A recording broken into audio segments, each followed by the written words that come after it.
My father sold my dead mother's house because his new wife needs a fresh start. Now I am going to take it back. I drove there Sunday to tend to Mom's garden like I did every week and found a sold sign in the yard and strangers moving furniture inside. My key didn't work. I stood there trying it again and again until a man came out asking if I needed help. "This is my house," I said. "We just bought it last month," he said. "Closed 3 weeks ago." 3 weeks. My father had sold my mother's house 3 weeks ago and hadn't told me. Mom died 2 years ago from cancer. Left the house to me in her will. Said it clear as day in front of the lawyer. The house goes to Kendall. She'll take care of it. Dad had power of attorney, though. Something about tax purposes, he said. Just until we got the estate sorted. I drove straight to his new condo where he lived with Diane. She answered the door in yoga clothes even though she'd never exercised a day in her life. "Kendall, what a surprise. Your father's golfing. Get him on the phone. Now." She called him, handed me the phone with a little smirk. "What's this about?" he asked, like he didn't know. "You sold Mom's house. My house. It was never your house. I had power of attorney. For tax purposes. You said for tax purposes. Mom left it to me. Your mother wasn't thinking clearly near the end. That house was marital property. She owned it before you married. Her parents left it to her. You never paid a cent toward it. Then, Diane needed us to start fresh. That house had too many memories." "Diane? Diane needed? What about what I needed?" "You're being dramatic. You have your own place. That's not the point. Mom wanted me to have her house. The house she grew up in. The house where her parents lived. Well, it's done now. The money went toward our new condo." "Your new condo? All of it?" "Diane picked a nice place. She deserves nice things after everything she's been through. Everything she's been through. Her husband left her because she was cheating. But sure, she'd been through everything. Their condo was massive. Floor-to-ceiling windows, marble counters, the kind of place that cost more than most people's lifetime earnings. "This is what you bought with my mother's house?" I asked. Diane shrugged. "We needed appropriate space for our lifestyle." "Your lifestyle? You don't even work." "I manage the household." "What household?" "It's 2 people in a condo." My father walked in then, still in golf clothes, face already red. "This is unnecessary drama, Kendall. You stole from me." "I didn't steal anything. I handled the estate as I saw fit." "As Diane saw fit, you mean? Watch how you talk about my wife." "Your wife who you started dating before Mom was even diagnosed? That wife?" His face went darker. "Your mother and I were having problems. Mom was having problems with you cheating. That's different from having problems." Diane stood up. "I think you should leave. I'm not going anywhere until I get answers." "There's nothing to answer," my father said. "The house is sold. The money is spent. It's done." Those were her memories, her life, my inheritance. "You got your inheritance," he said. "The life insurance. $10,000. The house was worth $400,000. The house was worth what someone would pay for it. Someone did pay for it. $400,000 according to property records." He shifted. Diane looked away. "That's what Mom wanted me to have. What she worked for. What she saved for. What she promised me when she was dying." "Promises from sick people don't count," Diane said. She wasn't thinking clearly. She was clear enough to write a will. "That will wasn't specific enough," my father said. "It left room for interpretation." "What interpretation?" "It said the house goes to Kendall. It said the house goes to you after the estate was settled. I determined it was better to liquidate the asset." "Better for who?" "For everyone. You didn't need that old house. 4 bedrooms for 1 person." "I have 2 kids. Every other weekend," Diane corrected. "That's not a full-time family." "Did you really just say that?" She shrugged. "Facts are facts." I looked at my father. "This is who you chose? This is who you betrayed Mom for?" "Your mother's gone," he said coldly. "Diane's here. I have to think about the living. I'm living. Your grandchildren are living. You're adults. You can take care of yourselves. But Diane can't? That's different. She's my wife. Mom was your wife for 28 years. I'm your daughter forever. Or I was." I stood up. "Where are you going?" "To see a lawyer. You can't contest the sale. I had legal authority." "Maybe. But Mom also had a safety deposit box. Just her name on it. The key was in her jewelry box, the one Diane donated. But I have the spare." His face went white. "What safety deposit box?"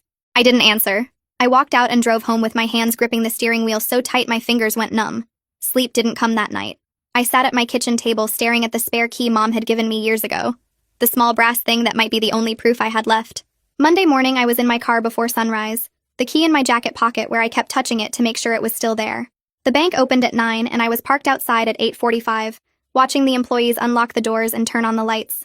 At 9 exactly, I walked in and went straight to the counter where a woman with reading glasses on a chain asked how she could help. I explained that my mother had passed 2 years ago and I needed to access her safety deposit box. She typed something into her computer and called over a man in a dark suit who introduced himself as Cullen, the branch manager. He asked me to follow him to his office, a small room with fake wood paneling and a desk covered in papers. Cullen pulled up the account on his screen and confirmed the box was registered only in my mother's name, with no other people listed. He explained I would need to show him the death certificate and something proving I was her daughter. I told him I had both documents in my car from when I handled her estate paperwork 2 years ago. He nodded and said to bring them in. I practically ran to the parking lot, grabbed the folder from my trunk where I kept all Mom's important papers, and hurried back inside. Cullen reviewed the death certificate and my birth certificate showing my mother's name, made copies of both, and then led me through a heavy door into the vault area. The walls were lined with small metal doors, each with 2 keyholes. He checked his records and walked to box 447, inserted his master key into one lock, and stepped back so I could use Mom's key in the other. My hand shook so badly I missed the keyhole twice before getting it in. The door swung open and Cullen pulled out a long metal box, carried it to a small private room, and left me alone with it. Inside, I found 3 things. A sealed white envelope with my name written across the front in Mom's handwriting, a thick folder held together with a rubber band, a jewelry box I recognized from her dresser, the wooden one with flowers carved into the lid. I picked up the envelope first and tore it open.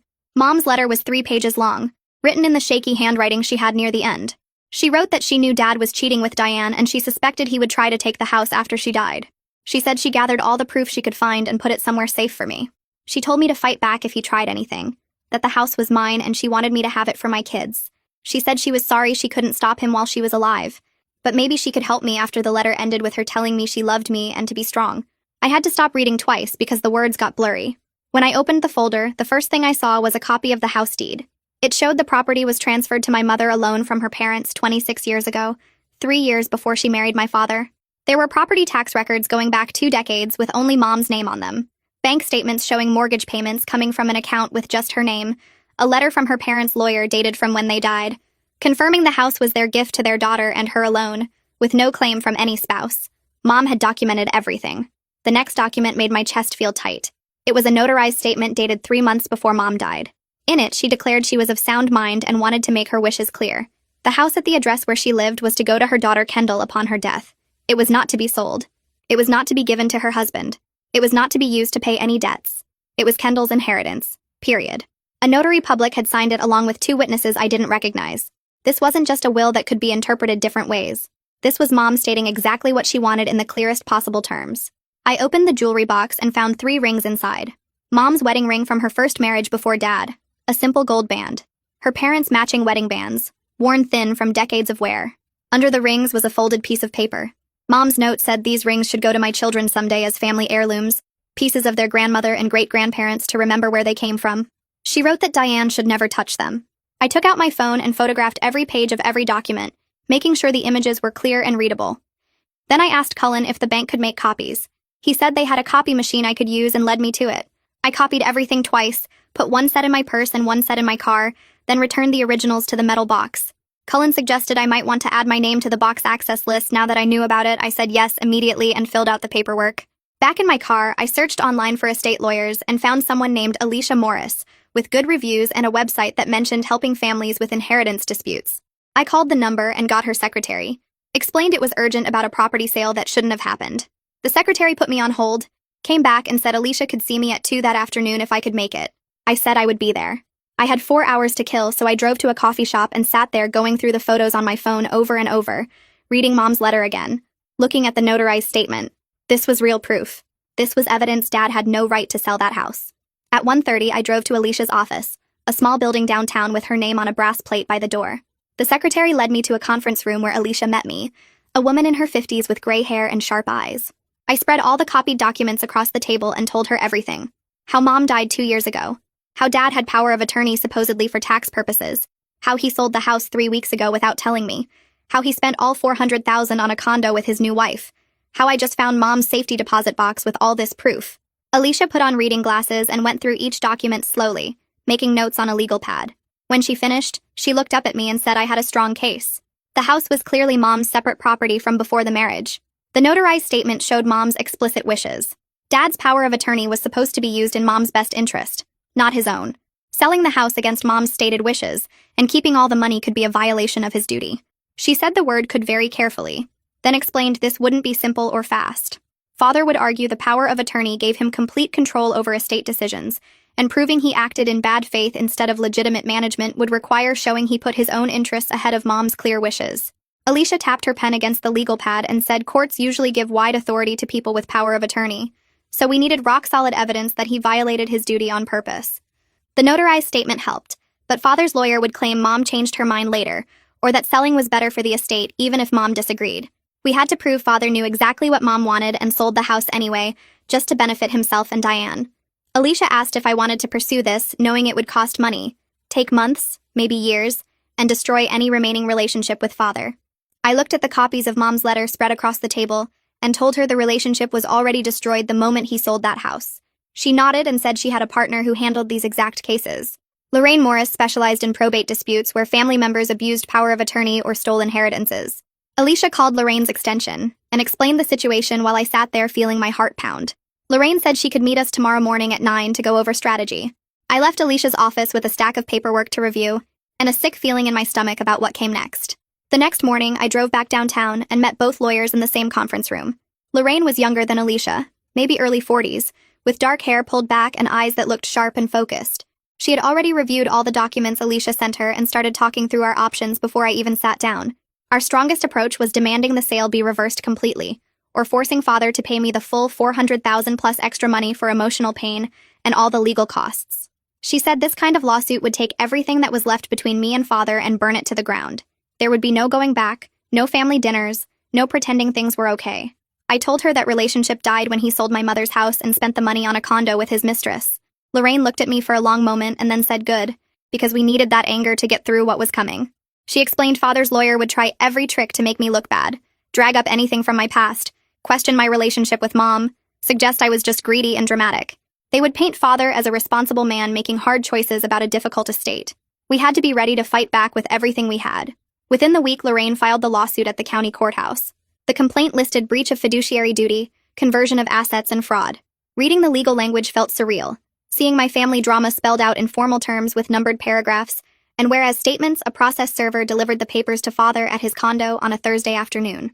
My phone started ringing 53 minutes later with Father's number flashing on the screen. I stared at it vibrating on my kitchen counter and let it go to voicemail.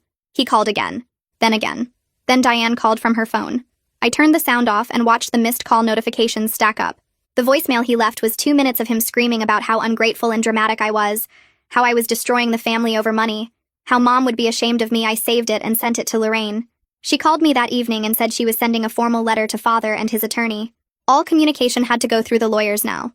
Any attempt to contact me directly would be documented as harassment and used against him in court. She asked if I felt safe and I said yes. Father was angry but not violent.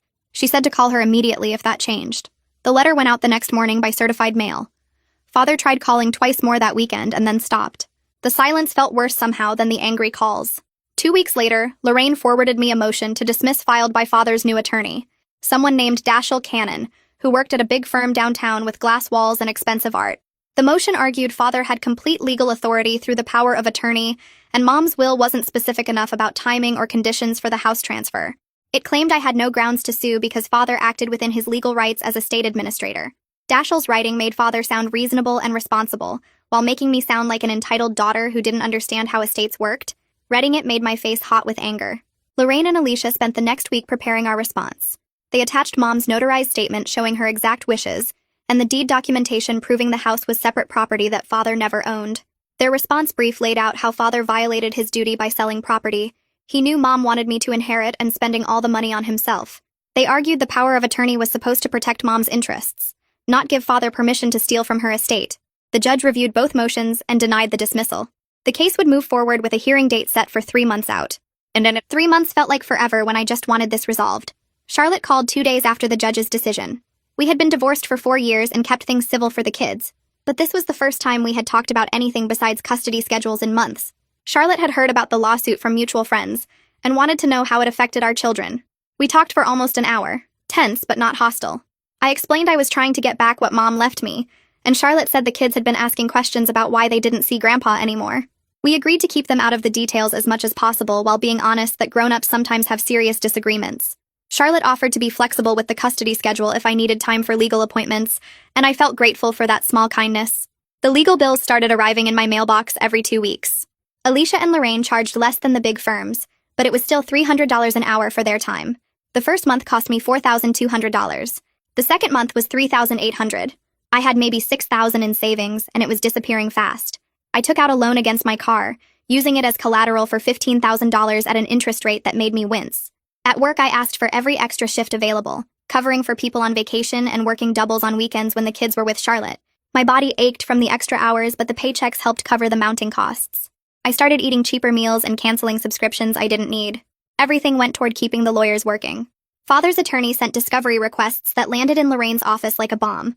They wanted copies of all my financial records for the past 5 years, every email or text message I exchanged with Mom before she died, details about my relationship with Father, including any arguments or conflicts, information about my divorce and custody arrangement, and my employment history. Lorraine said this was standard legal strategy to find anything they could use to make me look bad or discredit my claims. It felt invasive and ugly, like they were trying to dig through my entire life looking for dirt. I spent a weekend gathering bank statements and tax returns, and printing out old emails with Mom about ordinary things like recipes and garden tips. Reading her words again made me cry in a way I hadn't since finding the safety deposit box. She had been so careful to tell me she loved me and wanted me to have the house. Every message reinforced that Father knew exactly what he was stealing.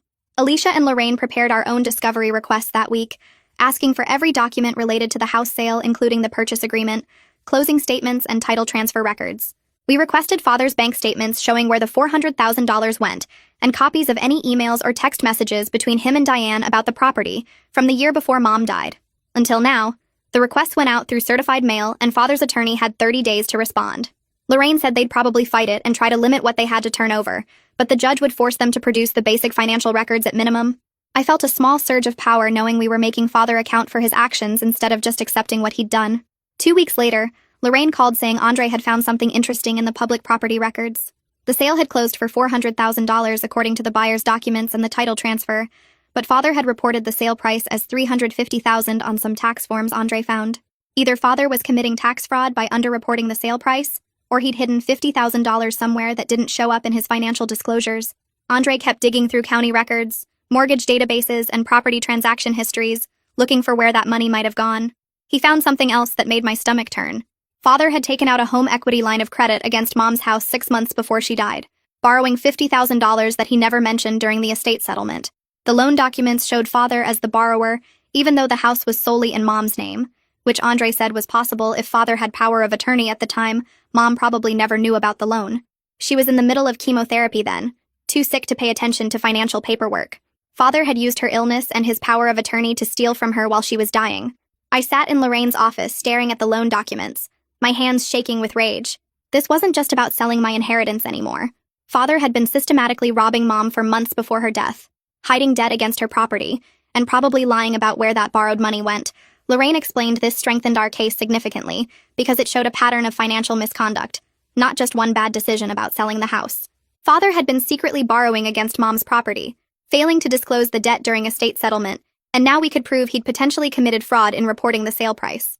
The next week, Valerie called me directly instead of going through the lawyers. She worked in the county records office and was married to Cullen from the bank. She said Father's attorney had requested copies of Mom's property records going back 20 years, which meant they were looking for anything to claim Father had an ownership interest in the house. Despite the deed showing otherwise, Valerie wasn't supposed to tip us off, but she'd met Mom a few times when Mom came to the bank with me, and she thought what Father did was wrong. I thanked her and immediately called Lorraine with the information. Lorraine filed an amended complaint within days, adding the undisclosed home equity loan and the potential tax fraud to our original claims. The new filing laid out everything Andre had found, including the discrepancy between the reported sale prices and the secret $50,000 loan Father took while Mom was sick. Father's attorney responded fast and angry. They filed motions calling our allegations defamatory and completely unsupported, demanding the judge sanction my lawyers for making false accusations without proper evidence. The motion claimed we were engaged in a harassment campaign designed to extort money from Father by making wild claims about tax fraud and hidden loans. It was all deflection and bluster, but it still made me nervous.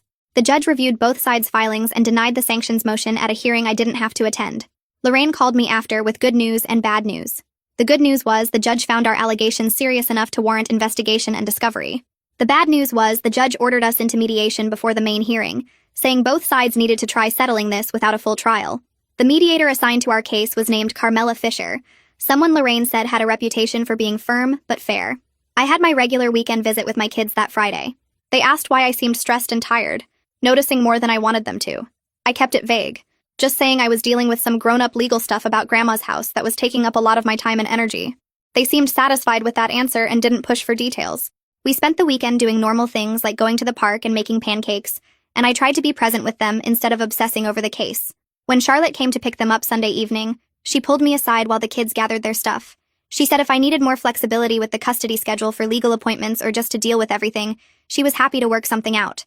It was a kind gesture that surprised me. Charlotte and I had our issues during the marriage, but we'd managed to become decent co-parents after the divorce, and this reminder of why we worked better apart than together felt oddly comforting. The first mediation session happened on a Thursday morning in a conference room at Carmela's office downtown. Father and Diane sat on one side of the long table with their attorney. I sat on the other side with Alicia and Lorraine flanking me like protective guards. Carmela sat at the head of the table, a woman in her 50s with gray hair and sharp eyes that seemed to evaluate everyone carefully. The tension in the room was thick enough to choke on. Father wouldn't look at me directly. Diane kept her face blank, but her hands fidgeted with her phone. Their attorney shuffled papers and whispered to Father occasionally. My lawyers had their own stack of documents ready, including all the evidence Andre had found about the hidden loan and the sale price discrepancy. Carmela started by explaining the mediation process and ground rules, but I barely heard her. I was too focused on Father sitting across from me, the man who'd stolen Mom's house and apparently stolen from Mom while she was dying. This was the first time I'd been in the same room with him since that confrontation at his condo, and the anger I felt was so strong I could taste it. Carmela started with opening statements about finding common ground and working toward resolution that both sides could accept. Father's attorney Dashiell cleared his throat and pulled out a folder. He said his client was willing to make a good faith offer to settle this matter quickly and avoid costly litigation. Father sat up straighter, like he was doing me some kind of favor.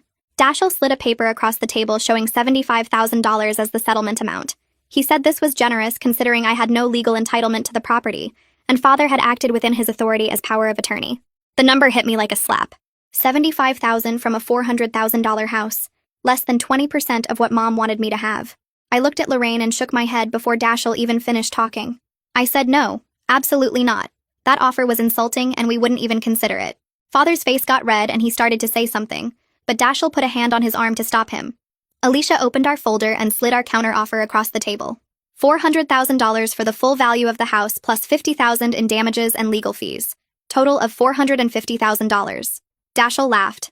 Actually laughed out loud. He said that was completely outrageous and showed we weren't negotiating in good faith. He said if we insisted on unreasonable demands, his client was prepared to fight this through years of appeals and drag it out until I gave up or ran out of money for lawyers.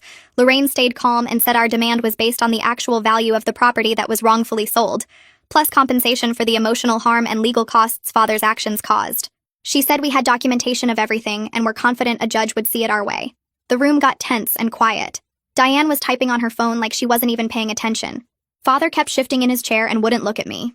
Carmela suggested we take a 15-minute break to let both sides think about possible compromise positions.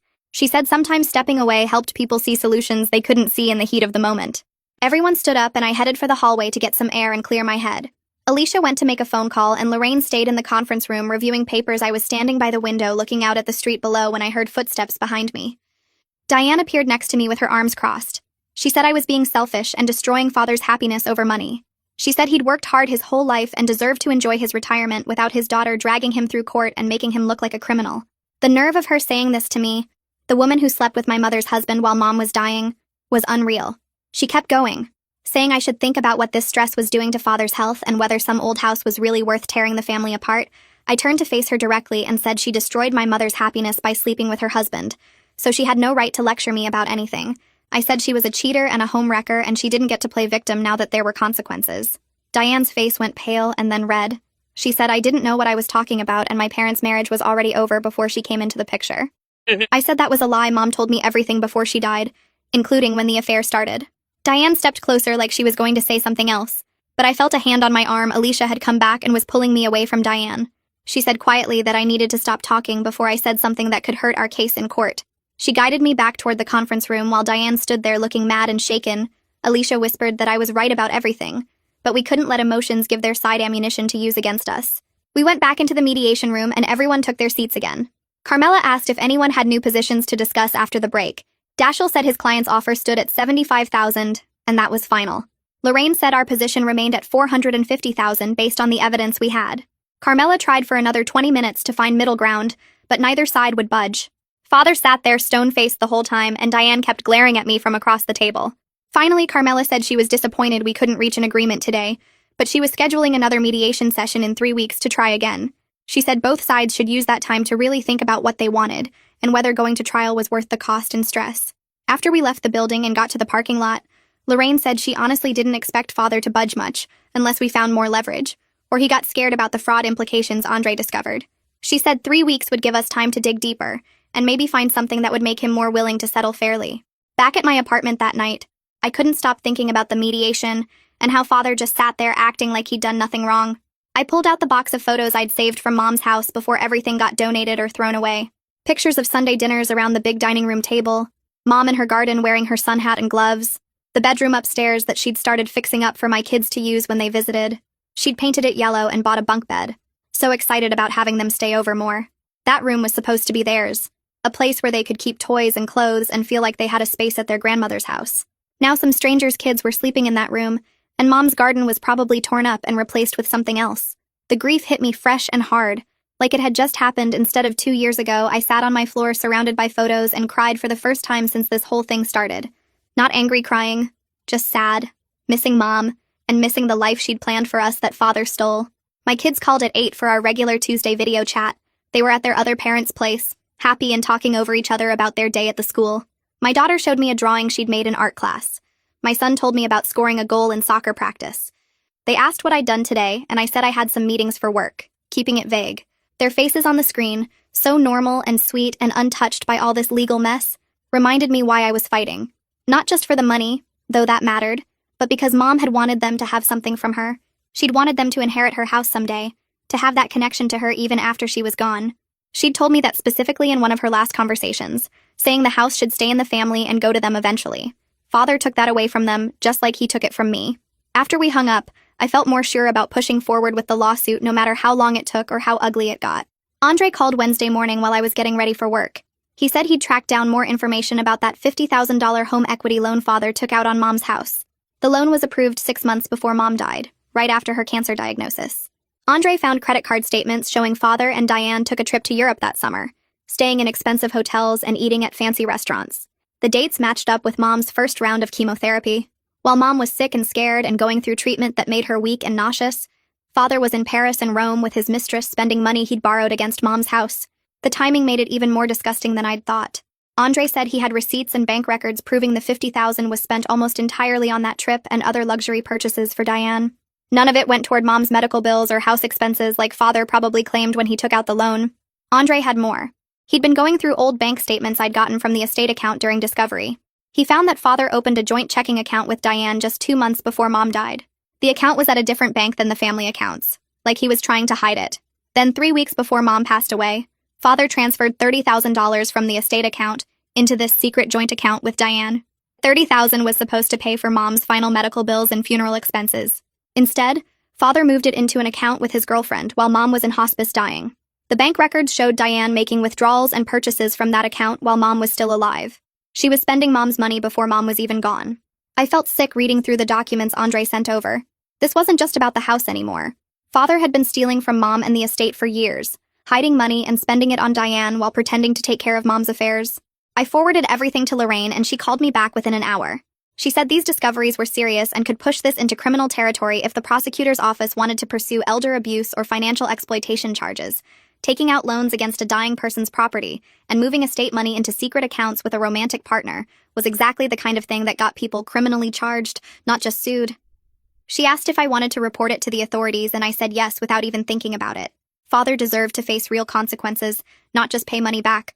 Lorraine said she'd help me file reports with the County Adult Protective Services and the District Attorney's Office, and we could use the criminal investigation as leverage in our civil case too. She warned me that father would probably react badly when he found out, maybe even dangerously, and I should be prepared for things to get worse before they got better. I told her I was ready for whatever came next, because Mom deserved justice, and I wasn't backing down now. The next morning, I went to the County Adult Protective Services office downtown and filled out a complaint form about father's handling of mother's estate.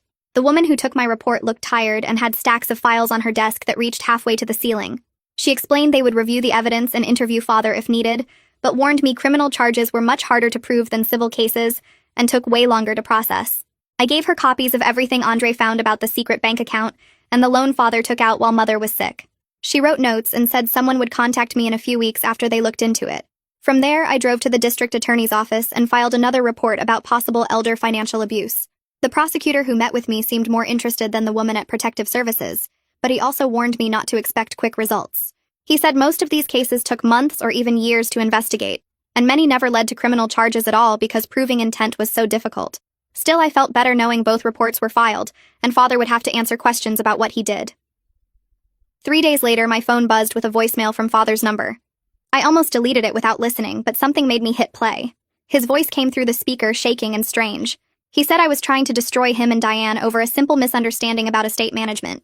He said the criminal complaints were going too far, and I needed to drop them before I regretted it. Then his voice changed and got softer, almost begging. He said we could work this out as a family if I would just be reasonable and stop attacking him through lawyers and government agencies. He said Mother wouldn't want me tearing the family apart like this. The voicemail ended with him saying I had 1 week to withdraw the complaints, or he would have no choice but to protect himself. I played it 3 times trying to figure out if that last part was a threat, or just Father being dramatic like always. I forwarded the voicemail to Lorraine and she called back within an hour sounding more serious than I'd ever heard her. She said the message was clearly threatening and combined with everything else gave us grounds for a restraining order. We filed the paperwork that afternoon and a judge approved it the next day. The order said Father couldn't contact me directly through phone calls, texts, emails, or any other method. He also couldn't come within 500 feet of my apartment or my workplace. If he violated the order even once, he could be arrested. A deputy served the restraining order papers to Father at his condo, and according to the deputy's report, Father turned red and started yelling about how I was being ridiculous. Diane apparently tried to calm him down, but he just kept ranting about ungrateful daughters and legal harassment. I felt a weird mix of satisfaction and sadness, knowing my own father now had a legal order keeping him away from me. 2 weeks passed before the second mediation session with Carmela. I walked into her office and found Father already sitting there with Diane and Dashiell. Father looked older somehow, like he'd aged 5 years in the past month. Diane sat next to him wearing too much jewelry and an expression like she'd rather be anywhere else. Carmela started by asking if we'd all had time to think about reasonable settlement positions. Dashiell spoke up first and said Father's position had shifted after reviewing all the evidence and considering the potential costs of going to trial. He said Father was now willing to offer $200,000 to settle everything and make this go away. It was half the house value, but way more than the insulting $75,000 from the first mediation. Carmela looked at me expectantly, waiting for my response. Lorraine squeezed my arm gently like a warning to think carefully before speaking. Back in Lorraine's office after the mediation, I told her there was no way I was accepting that offer. $200,000 meant Father would keep half the money from a house he never owned or paid for. Half the money from Mother's house that she specifically left to me. I said it felt like rewarding him for stealing and I couldn't do it. Lorraine explained that $200,000 was actually a realistic settlement amount given the costs of going to trial and the uncertainty of what a judge might decide. She said we had a strong case but nothing was guaranteed, and trials were expensive and emotionally draining. I understood what she was saying, but the fury in my chest wouldn't let me accept it. Father didn't deserve to keep even $1 of that money, much less $200,000. I told Lorraine to tell Dashiell we were rejecting the offer and moving forward with the hearing. The hearing date was set for 6 weeks out, and Lorraine warned me about what to expect. She said the judge would review all our evidence and Father's defense, and then decide whether to order the sale reversed or award me damages or something else entirely. The problem was, judges almost never reversed completed real estate sales, because it affected innocent third-party buyers who had nothing to do with the family dispute. The couple who bought Mother's house didn't know about any of this, and forcing them to give up their home seemed unfair even to me. So most likely the judge would order Father to pay me some amount of money as damages, but probably not the full $400,000. Lorraine said we needed to be prepared for a number somewhere between what we wanted and what Father was offering. I hated the idea of compromise, but I also knew Lorraine was being realistic about how courts actually worked. A week before we were supposed to appear in court, Dashiell contacted Lorraine with a new offer. Father would pay $300,000 plus cover all my legal fees, which came to about $34,000 so far. The total would be $340,000, which was more than half the house value, but still not the full amount Mother wanted me to have. The catch was, I had to sign a non-disclosure agreement promising never to talk publicly about what Father did, and I had to withdraw the criminal complaints with Adult Protective Services and the district attorney's office. Dashiell said this was Father's final offer, and if I didn't accept it, we would see each other in court and let the judge decide. Lorraine said she needed to discuss it with me before responding, and we scheduled a meeting for the next morning with Alicia too. I sat with Alicia and Lorraine in their conference room for over 3 hours, going through every possible outcome. They explained that $340,000 total was probably the best offer I would get, and maybe even better than what a judge might award. Going to trial meant risking that the judge would side with Father on the power of attorney authority, and I could end up with less money or possibly nothing at all. Trials were also expensive and stressful, and could take months or years if Father appealed the decision. They weren't pressuring me either way, but they wanted me to understand the real risks of turning down this offer. Alicia said in her experience, judges often split the difference in cases like this, and I might end up with $250,000 or less after a trial. The $340,000 offer was actually pretty good considering all the uncertainty. That night, I couldn't sleep thinking about what Mother would want me to do. She wanted me to have the house and its value that was clear from her letter and her will, but she also wanted me to take care of myself and my kids and have a stable life. Fighting this all the way to a trial and possibly appeals might be about principle, but it was costing me money I didn't have and time I couldn't get back. It was causing me stress that affected my work and my time with my children. Mother was practical about things like this. She would want me to get as much as I could, but also to know when to accept a win, even if it wasn't a perfect win. $340,000 was real money that could change my life and my kids' lives. It wasn't the full $400,000, but it was close, and it came with my legal fees covered too. The next morning, I called Lorraine and told her I would accept the settlement with one change. I refused to sign the non-disclosure agreement because I wouldn't be silenced about what Father did to Mother, and to me, people should know what kind of person he was, and I wasn't going to protect his reputation as part of the deal. Lorraine said she would push back on that requirement and see if Dashiell would agree to drop it. After 2 days of back and forth, Dashiell surprisingly agreed to remove the non-disclosure agreement from the settlement terms. Maybe Father realized that trying to silence me would just make him look worse, or maybe he was just tired of fighting. Either way, I got the money without having to promise to keep quiet about his betrayal. We signed the settlement papers 2 days later in Carmela's office downtown. Father sat across from me in a gray suit that probably cost more than my monthly rent, and wouldn't make eye contact once during the whole thing. Diane sat beside him in a black dress like she was attending a funeral, dabbing at her eyes with a tissue every few minutes even though she wasn't actually crying. I watched her do it 3 times while Carmela explained the terms we'd already agreed to, and realized she was performing for someone. Maybe herself. Maybe trying to look like the wronged party. Somehow Carmela walked through each page of the settlement, pointing to signature lines and initials required in the margins. Father signed first, his hand shaking slightly as he wrote his name. I signed after him, my handwriting steady and clear.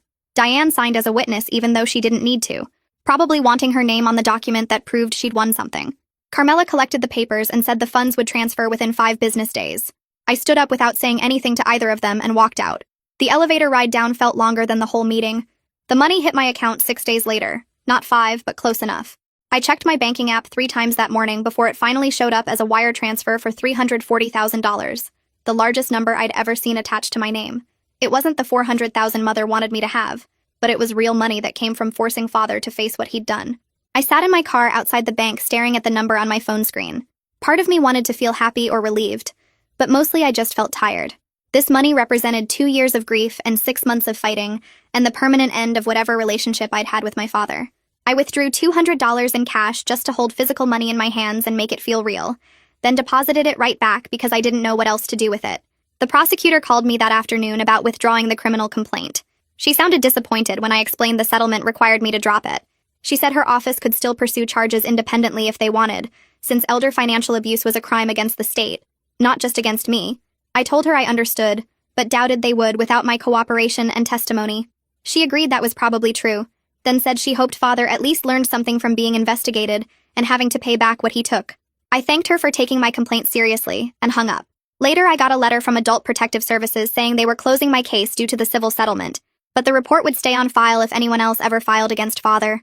At least there was a record now. Charlotte met me at a coffee shop the next week to talk about the kids' future. We sat outside even though it was cold because Charlotte didn't want to risk anyone overhearing financial discussions. I explained I wanted to set up trust funds for both kids, $75,000 each, so they'd have money for college or whatever they needed when they were older. Charlotte's eyes got wide when I said the amount. We spent an hour on Charlotte's laptop researching different types of accounts and investment options. Charlotte knew more about this stuff than I did from working in finance before the kids were born. We decided on custodial accounts that would transfer to the kids when they turned 21. Invested in index funds that Charlotte said were safe and would grow over time. Mother would have loved knowing her grandchildren would have this security. Charlotte helped me set up the accounts that same day at the bank, and I transferred the money while sitting at a desk with a financial advisor who kept congratulating me like I'd won the lottery instead of fought for what was already mine. I started looking at houses the following weekend. My apartment lease was up in 2 months anyway, and I was tired of living in a place that felt temporary. I wanted something small but permanent. A place the kids could call home when they visited instead of just Mom's apartment. The real estate agent showed me 6 properties in my price range before I found one that felt right. 3 bedrooms, older construction but well-maintained, with a backyard that got good sun. The kitchen was outdated and the bathroom needed work, but the bones were solid. I put in an offer that same day for $175,000, lower than asking because the place needed updates. The seller countered at 180, and I accepted. The whole process took 3 weeks with inspections and paperwork, and the mortgage company asking for endless documentation. I put down $60,000 cash and took out a small mortgage for the rest, keeping plenty in savings for emergencies and repairs. The day I got the keys, I sat in the empty living room for an hour just breathing and thinking about how this was mine, really mine, in a way Mother's house never got to be. The backyard was mostly dirt and weeds when I moved in. I spent my first weekend there clearing space for a garden, pulling up dead grass and turning soil. I bought flowers from the nursery that Mother used to grow in her garden, purple irises and yellow daylilies and pink roses that would bloom in summer. I planted them carefully in neat rows, remembering how Mother showed me to dig holes twice as wide as the root ball and mix in compost. My hands got dirty and my back hurt, but it felt good to be building something. The kids came over while I was planting and helped me dig holes and pour water. They asked if this was like Grandma's old garden, and I said yes, exactly like that. We planted a small vegetable patch too with tomatoes and peppers, things the kids could watch grow and pick when they visited. Alicia and Lorraine sent their final bill 2 weeks after closing. I opened the envelope expecting a huge number after 6 months of legal work, but it was actually less than I'd budgeted. The letter explained they'd reduced their hourly rate by 30% for the last 2 months because they knew how hard I'd fought and wanted to help. The total came to $18,000 instead of the $25,000 I'd expected. I wrote them a check that same day and included a thank you card I bought at the drugstore. I spent 20 minutes trying to write something that expressed how grateful I was that they'd taken my case and treated me like a person instead of just a client. I settled on thanking them for believing me and fighting for what was right. I dropped it in the mail on my way to work and hoped they understood what they'd meant to me during the hardest months of my life. Father tried to contact me about a month after the settlement through a mutual family friend named Carol, who'd known both my parents for years. Carol called me sounding uncomfortable and said Father had asked her to reach out. He wanted to know if we could talk about rebuilding our relationship, maybe meet for coffee or lunch. Carol said he seemed genuinely sorry about how things had gone. I told Carol there was nothing to rebuild, and Father should focus on the life he chose with Diane. Carol pushed back gently, saying family was important and maybe I'd regret not trying. I explained that Father had stolen from me, betrayed Mother's memory, and shown me exactly who he was when it mattered. That wasn't family, that was just biology. Carol said she understood and wouldn't bring it up again. I thanked her for being kind about it, and we hung up. Father never tried to contact me directly after that. The kids visited their first full weekend at the new house 6 weeks after I moved in. They ran through every room picking out which bedroom they wanted and arguing over who got the one with the bigger closet. At dinner, they asked if they could stay extra weekends sometimes, not just every other one. I looked at them across the table in our kitchen and felt something loosen in my chest. I called Charlotte that night and we worked out a more flexible schedule where the kids could stay with me 3 weekends a month instead of 2 if they wanted. Charlotte said the kids had been asking to spend more time with me and this seemed like good timing. I knew Mother had somehow made this possible, that the house and the stability came from her fighting to leave me something even when Father tried to take it away. The kids loved having their own rooms and a yard to play in. They invited friends over and did homework at the kitchen table and helped me water the garden. Every Sunday I framed one of Mother's letters from the safety deposit box and hung it in my bedroom where I'd see it every morning when I woke up. The letter was dated 2 months before she died, written in her shaky handwriting on lined paper. She wrote about being strong and fighting for what was right even when it was hard. She said she knew I had it in me to stand up for myself, and she was proud of me in advance for whatever battles I'd have to face. Reading those words every day reminded me I'd done what she asked. The path had been harder than I'd imagined back when I stood in her driveway finding out the house was sold, but I'd fought and won enough to build a different life, one where my kids had security and I had a home, and Mother's memory was honored. 6 months after signing the settlement, I took inventory of where I was. I had a house I owned with a small mortgage I could afford. I had money in the bank and trust funds set up for my kids' futures. My children were happy and thriving and spending more time with me. My job was stable, and I'd learned I could handle legal battles and difficult decisions I never thought I'd face. The relationship with Father was over, but I'd made peace with that. Some betrayals couldn't be forgiven, and I was okay choosing my own happiness and my children's future over pretending everything was fine. Mother would have been proud of the life I'd built from the pieces of what she left me. It wasn't the inheritance she'd planned, but it was something solid and real and mine. Andre emailed me his final report 8 months after the settlement closed, and I opened it during my lunch break at work. The attachment contained financial records, showing Father and Diane took out a mortgage on their luxury condo just 3 weeks after paying me, borrowing $200,000 against the property they'd bought with Mother's house money. Their monthly payment was steep, over $3,000 a month, and Andre's notes indicated they were already late on 2 payments according to county records. The marble counters and floor-to-ceiling windows weren't as secure as they'd pretended during all those legal meetings. I felt a small satisfaction knowing their lifestyle required debt they might not be able to maintain, that the consequences of stealing from me were following them into their supposedly perfect new life.